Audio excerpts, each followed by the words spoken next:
Man, y'all give it up one time. Guy Torry. What up? What up? What's going on, homie? It's been a minute. How you doing, man?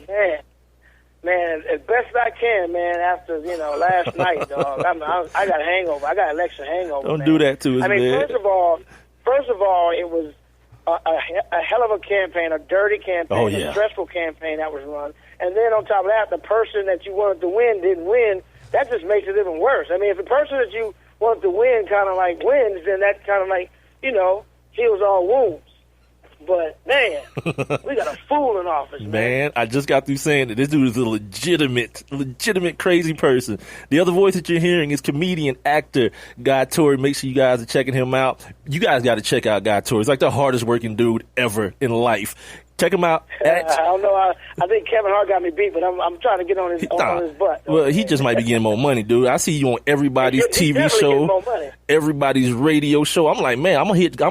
He ain't gonna have time for my little thing. Anyway, follow him at GUYTORRY. You want to figure out when Guy's coming to your neighborhood to do his thing? www.GuyTorryLive.com. We're gonna talk here in a little bit about this Unsung Sibling Rivalry thing he's got going on BET. You got to check your local listings for that joint. Oh, no, TV1. I'm sorry. The other black channel. The other black channel. TV1. The other wonderful black channel. My man. Yeah, don't go looking for it on BET. You got to go to TV1. Right, not tonight anyway. I mean, Unsung, man, is such a great series, man. I'm hooked on them, man. I was honored to be a part of it. What's good with that though, man? Let's start there before we get all into this Trump nonsense or whatever. Let's talk about your situation, man, because you're doing some big things. You and your brother, Guy Torry. I dropped the whole "damn is he funny" thing earlier, Guy, but I feel like that's kind of generational. You have to be at a certain that was Joe. Yeah, that was yeah. Joe. You know what I mean? I want friends on his thing. Let him have his little saying. But that's your man. That's you doing this thing with him. A Sibling Rivalry on TV1. First of all, how did it come about? That they approached you guys to do this thing? I got contacted by, since we're on the sports stage, I got contacted by a very good friend of mine, more like family, PR guy, does some PR for me, Tony Wiley, PR guy for the Washington Redskins. So he called me up, man, was like, hey, Unsung Hollywood called, they want to do a piece on you. Okay. I said, cool. Okay. At first I was like, well, wait a minute. My career is still going on. I'm not like a crackhead or in jail. Or I'm not at the end. I'm not dead. So what's going on? I said, no. These Unsung Hollywood, they're doing on people who are still in the business. They're doing it while you're still alive. So that's why I was just like, yeah, I'll do it. And then they said, well, I want you and your brother. I said, well, wait a minute. Why me and my brother? Why can't I just do it by myself? And I was like, nah, I ain't gonna do it. But after a while, he talked me into it. Wait, hold on. So why wasn't you gonna do it? Because they wanted your brother to? Y'all got that kind of real rivalry? You and Joe got that real rivalry like that? It's got Sibling Rivalry for a minute, man. Yeah, dude, let me tell you something. I've been in Joe's shadow for a minute. Yeah. So it's like it's time sometimes, you want to get out the shadow. And like being a little brother, man, come behind him in sports and school. Right. And then, doing the same profession. It's like, my career can really stand on its own. But I got talking to it. I ended up doing it, man. And it ended up being a really good piece, man. I'm proud of it. My man. Make sure you guys check it out, TV1. Check your local listings. Be on tonight, so wherever you at in the country, make sure you check your local listings. Guy Torry, Joe Torry, Sibling Rival, Unsung on TV1. And if you miss it tonight, it's on again Friday on TV1. Yeah. So if you miss it tonight, it's on Veterans Day. Shout out to all our veterans out there. It's on again Friday if you miss it tonight. Because it's on right now, actually. So if you're listening to the show, DVR it and then catch it after, Big Mike is gone. Well, look at that. We got Guy Torry competing against Guy Torry tonight. Exactly, man. Hey, I'm bipolar anyway. I compete with myself every day. So, I got 3 personalities. Okay, so look, man, you talk about having this election hangover. And the reason that I hit you, man, is because I didn't watch the election coverage like everyone else yesterday. Like I watched the Hawks beat the Cavaliers, and then I was like, all right, let me turn over here to Comedy Central because I want to see what I wish I would have watched Lakers beat Dallas, but that didn't happen. Go ahead. I watched my man Roy Wood Jr. and Trevor Noah do the thing on the night, or what is it called, the nightly show. And right. the first thing I noticed, man, the show comes on, and my man, both of these dudes are hilarious comedians. And the show comes on, and these dudes are like, man, hell no, we can't be funny tonight. I'm like, uh-oh. Things is wrong. Something's like hella wrong. These dudes get paid to make jokes, and no one finds anything funny. So I was like, all right, tomorrow, I gotta get one of my comedian homies on, because we gotta figure out what's going on, because, like, the country needs you, man. You know what I mean? Things are horrible. The country need to laugh, guys. So where are we going with this, brother? See, that's the part of me that wanted Trump to win. Is that I know I can extend my comedy career for 4 years, man, because he's a fool and he's a gift to keep on giving. Right. The other part of me that wanted Trump to win is that he's going to be so bad as a damn president. It's real life. They're going to be begging for Barack. They're going to be begging for Barack to get back in office. Man. Even though he can't do it, they're going to be big on miss Barack so damn much. I miss him already. Man, this country, man, watching this whole thing unfold, man, it really did shed a light on what our country really is. Like, there's been a lot of racism, a lot of racist people in closets, man. Some of our own friends, I'm sure. Yep. And some of them came out when Trump started running. And then now that he won, they really took the hood off. But we celebrating in the hood because we had a black president. You know, they coming out from under the hood because now they got who they want, the Grand Wizard in office. So it's sad because not only is this country showing how racist it is, but how sexist it is. Right. Hillary qualified. Hillary, say what you want to say about her. She's more qualified than anybody. And you're going to tell me you want this buffoon to run this country over someone who's proven to in government?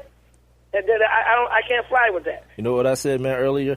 I said America got what it deserves, man, because this is who America is. Like, you've been hiding, and you mentioned them. You mentioned them taking the hoods off. I started hashtagging this like a couple of months ago. You know, masks off, hoods on. Like, all those people that was in your office that you thought was the cool white people, they took the masks off, and put them hoods on. And it was like, let's ride now. What's really happening?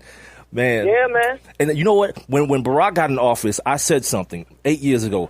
I said, this is about to put a big old magnifying glass on the country of America. Absolutely. And you about to see every zit and pimple. But this, my man, I don't even know what this is going to show people. The country the world got to be laughing right now, dude. They are. Dude, let me tell you something. They were laughing at us. They were laughing at us in 2004 when I was in Romania, Bucharest, shooting a movie. And Bush was running for his second term. This is after the war started. And I was over there with a bunch of other film crews from England. And during the debates, he was leading the polls. I mean, they were looking at us like, what's wrong with you people in America? That's awesome. And, I mean, this guy lied about the war, and he's winning. They didn't get it. They didn't get it, man. And now, Donald Trump, who was the biggest con artist around, conned America. He conned all his supporters, not us, but he conned.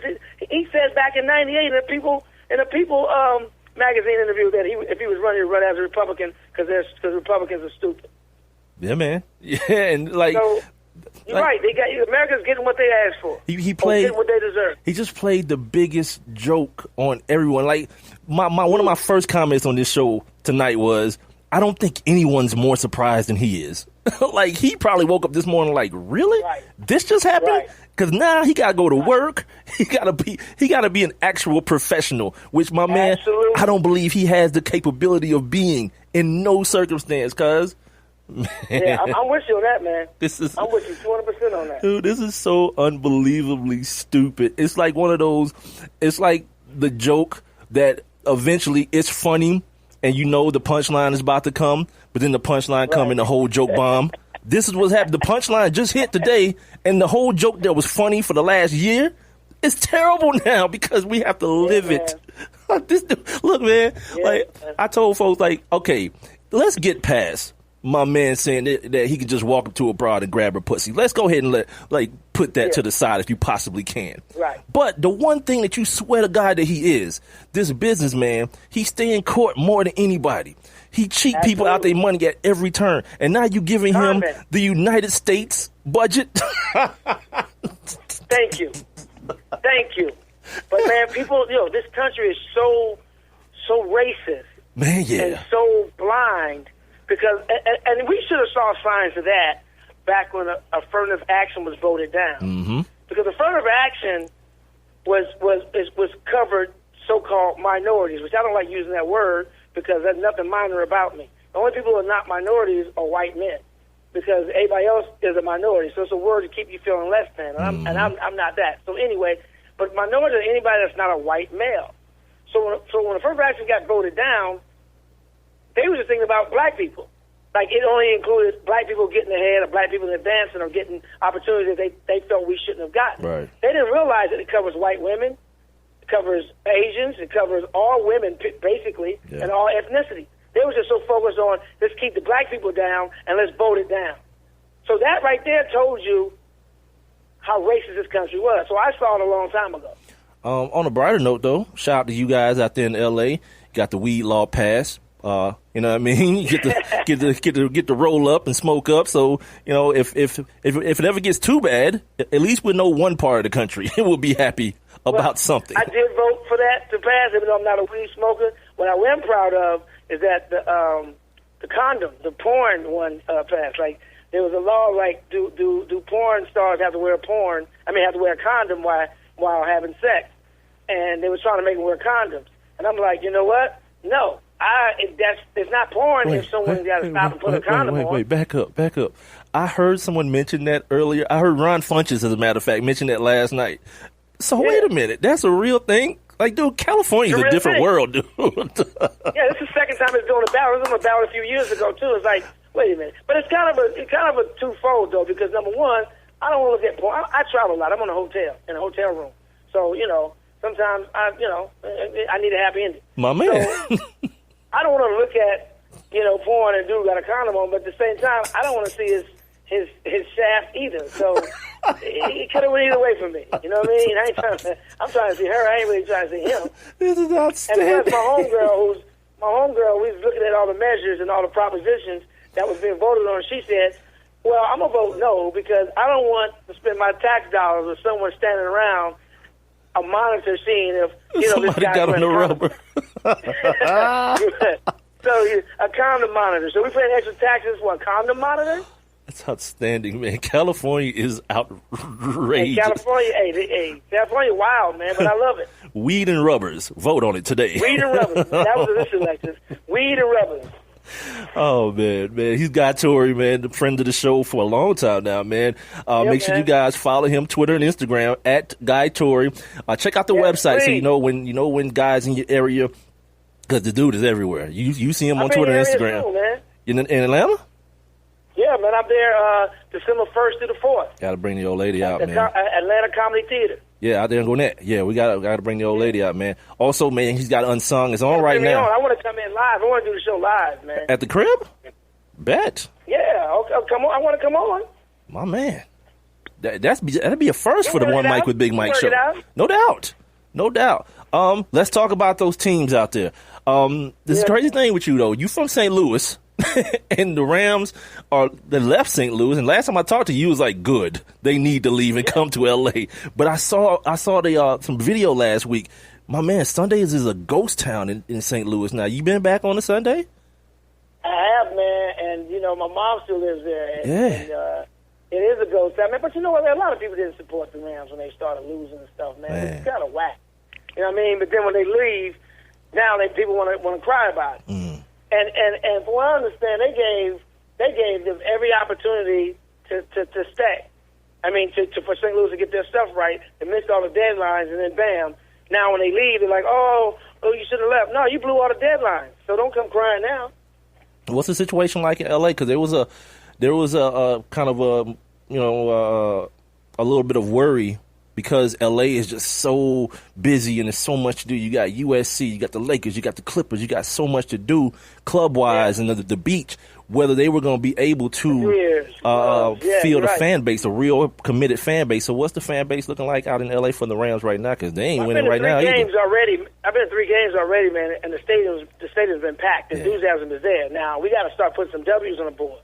Our defense is playing well, but our offense is anemic. Our offense, we're 31 in offense. We're number 12 in defense. What does that tell you? You know what I mean? And so something, and we're number 4 in penalties. That means discipline. So Jeff Fisher got to go, man. I don't know what he has on the owner. I don't know what tape or whatever, but he needs to go, man. Because it's Jared Goff. I knew we were in trouble doing Hard Knocks when Jared Goff, our quarterback, said he didn't know where the sun rises and sets. West, you're a quarterback. You don't know with a certain rise and set, and they want to say that, oh, to be quarterback, you got to be smart. And that's why they didn't give blacks an opportunity for years. But this kid gets drafted first, Yeah, man. and you don't know what a certain rise. I mean, what was his test? What was his Wonderlic test? Who did his Wonderlic test when they did that? How did he slip through the cracks? Dude, I said it during Hard Knocks. Somebody like Dak Prescott, you know what I'm saying, balling right now. Yeah, 4th-round kid, right? Yeah, 4th-round kid. Staying with the Rams, though, you kind of started off with it, the whole Jared Goff thing. Is that the sentiment out there that they missed on that pick? Because I don't see any reason for this kid not to be starting right now. You know, I mean, it's halfway through the season. I don't know what. Well, here's the thing: Jeff Fisher, when he gets in a doghouse, man, when you're in his doghouse, you're in his doghouse. You know what I'm saying? It's crazy. So you know, we did that with Vince Young. Yeah. You know what I mean? So the word is he doesn't like young quarterbacks, and the word is that really bothered him too when Goff didn't know where the sun rises to set. So, and he doesn't like rookies. So you know, remember when it was I think with Steve McNair, he didn't start him right away. Right, Chris Chandler was there. You know, when he was in Houston and then made the transition to Nashville. So I don't know, man. I'm a little disappointed because the game we were in every game except one. The 49er game, first game of the season, and we should have beat them. We really should be 8-0 right now. Oh. We lost some very winnable games. Well, there's that. We went over to London to lose a game we should have won. I don't know what's up with our kicker. He's missing field goals. He used to be money. So I don't know what's going on. To a much more what should be a much more pleasant subject for you. And the other voice that you're hearing is comedian actor Guy Torry. He's on Twitter and Instagram at GUYTORRY. Online, his website is www.guytorrylive.com. And make sure you guys check your local listings for Unsung, Sibling Rivalry on TV One. Let's talk about these baby Lakers, man. The Lakers for what? I like that. The baby Lakers. That's what they are. Youth Lakers. Here's the thing. The one thing about this team, I don't know how many games they're going to win, Guy, but the kid D'Angelo Russell, he's entertaining to me. The kid that's probably the best player on the team, Jordan Clarkson, he's kind of understated, so it kind of balances itself out that way, kind of like a Steph and Draymond type thing. You got this, dude. I've always liked Julius Randle's game. Then you got Lou Walton out there coaching these guys. Apparently, for what everyone's saying, he has a much better level of relatability to these players, and he can get through to them, get them to play hard, get them to go out there against the not the last year's champion, but last year's runner-up, and blow their asses out. So you, being a Lakers fan, my man, by the way, full disclosure, Steve Wilson said in 2 years the team is going to be back in contention. And that's what Steve Wilson told me last year. When Kobe was coming to the end of the run, he was like, all right, now it's time. In 2 years, the Lakers will be back in contention. I don't know how you feel about that, but you can tell me. I think we're going to make – I think if we stay focused right now, and I'm saying it right now, you heard it here first, yeah. I think we can make the eighth season playoffs this year in the West. Yep, I think we can. Yeah, I don't see why if not. we come out and play consistent, because, I'm a huge Kobe fan, like diehard Kobe fan, right? But with him gone, I think the players can exhale right now. Yeah. And they're playing like Nick Young is playing defense, man. Absolutely. Nick Young is playing and good defense. Surprisingly, right? Putting forth effort. Yes, exactly. And actually, D'Angelo Russell is not playing bad. At first, I was like, you know what? Let's trade D'Angelo to DC for John Wall and bring John Wall in. But now I think over the summer, D'Angelo grew up, man. He got that LA swag though. You know what I mean? Yeah, LA swag, yeah. and he's shooting the ball with more confidence because I think the weight of Kobe is off of them, and now I think what they're saying is, you know what, this is our era. Yeah. Magic and Kareem had their era, Shaq and Kobe had their era, Kobe and Gasol had their era. Now this is our era. Let's do something. Clarkson, Jordan, Randall, Swaggy. Well, Swaggy's kind of on the other side, but Ingram. And I even like, young Lou Williams playing ball. Lou is like the veteran on this squad now, man. He's that veteran, thing that's going to make them a solid squad, I think. Yeah, absolutely. So, and then Luke Walton, man, you got, like I said, he changed the culture around there, man, and that makes a difference, a big difference. So I'm ready. I'm excited again, man. I haven't been this excited to see the Lakers in a couple of years. My man. Well, what's the situation with the ownership, though? Because I know there's still that little bit of tension with Jeannie and her brother since the old man passed. And I know, winning seems to kind of be the best deodorant for things like that. Well, here it is, man. Look, I call Jim Buss Short Bus because the moves he was making was strictly like he was from a short bus. But now, with the team we got now, bringing in Luke Walton, bringing in these young players, keeping veterans on the bench like Ron Artest, Meta World Peace, bringing in Brian Shaw, and then bringing back, or having Swaggy on the team. He's a veteran, and he can teach a lot. So I like that. So now he's out the short bus. He's in an Uber X now. So he's not ready for the Bentley or Lamborghini, but right now we put him in an Uber X because he's doing some good things right now. Before I let you go, brother, what else we got to look forward to? You say you're going to be in the A in December, but, between now and then or whatever else you want to tell the people about, what else can we look for you to be doing? You said you was doing a movie overseas last year? Like, what? Oh, I ain't tell you. No, this was a couple years ago. Let me tell you what happened the other day. What even the other day? Dude, I walk in the bedroom, right? The old lady's watching TV. And some movie that you in, I don't even remember the name of it. You getting your ass totally kicked by this white woman and getting stabbed and everything. Don't say a word with it. Michael Douglas and Brittany Murphy. Hey, I'm like, that's my dude. Fight back. Yeah, man. And Check said, get your ass whooped by this white woman. Damn right. What? I got my ass whooped by that white woman. My man. I mean, she beat me like Trump beat Hillary. You stupid. So what else we got to look forward to before I let you go, brother? It's coming Monday, man. It's coming Monday on the Steve Harvey Show, the talk show. Kings of Comedy Reunion. I was the first host of the Kings of Comedy tour when I was 5-6 years in the game. I was more like the prince of the Kings of Comedy. But we did a reunion show with Cedric Entertainer, D.L. Hughley. We did a big, wonderful tribute to Bernie Mac. Yeah, a special guest on there doing that tribute to Bernie Mac, and some special guests in the audience that came for the tribute. And Steve Harvey, man. So it's going to be fun. It's going to be entertaining. It's going to be insightful. And I can't wait, man. And my documentary is, I just had a meeting today about my documentary about somebody financing it. So it's all good in the hood, man. I can't wait to be in Atlanta in a couple of weeks. Uncut, unplugged, unbelievable. And when the Lakers make the playoffs this year, my friend, we're going to have to talk again. There it is. The Steve Harvey Show is on Fox, too, right?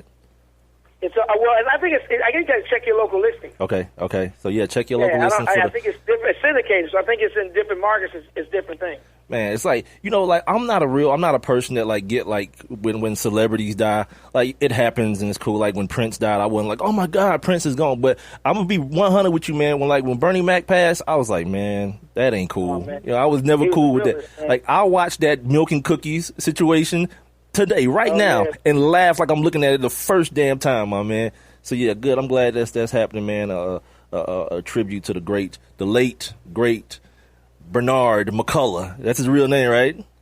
Yeah, man. My man. Yeah, man. God, I appreciate you as always, man. Like every time I reach out to you, man, it's always a yes, and I appreciate you supporting what I do, brother. Thank you so much, and I'll talk at you, brother. Thanks for always having me, man. All right, you got it, brother.